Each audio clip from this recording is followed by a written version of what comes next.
ఈ రోజున మనం రెండో పంట కింద మినివేసుకున్నామని మనం మాట్లాడుకున్నాం కదండి. ఈరోజు ఇక్కడ మీరు గమనిస్తే మొక్క చాలా బాగుందండి. మొక్క మీరు ఎక్కడన్నా మొక్క చూస్తే అక్కడెక్కడ బెజ్జాలు వస్తూ ఉంది.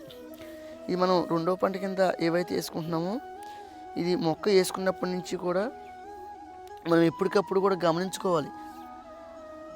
మనం నేమాస్త్రం ఏదైతే ఉందో అది మనం 24 గంటల ముందు తయారు చేసుకుని దీన్ని పిచికారీ చేయడానికి కానీ, పుల్ల మజ్జిగ ఏదైతే ఉందో వెన్న తీసిన పుల్ల మజ్జిగ ఒక వారం రోజులు నిలవ పెట్టుకుని, వారం రోజులు కానీ ఒక 10 రోజులు నిలవ ఉన్నా ఏమి ఇబ్బంది అవుతుంది.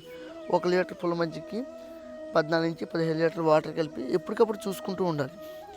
ఇవి ఇలాంటివి చేయలేకే చాలామంది మిత్రులు మనం అంటూ ఉన్నాం, ప్రకృతి వ్యవసాయం వరి ఎలాగో చేస్తూ ఉన్నారు, కానీ ఈ రెండో పంటలు ఏదైతే ఉందో ఇవి చేయాలంటే ఎక్కువసార్లు స్ప్రే చేయాలి, ఎక్కువసార్లు పిచికారీ చేయాలి. ఈ కషాయాలు ఇవన్నీ కూడా ఏర్పాటు చేసుకోవాలని కూడా కొంతమంది ఇబ్బంది పడుతూ ఉన్నారు.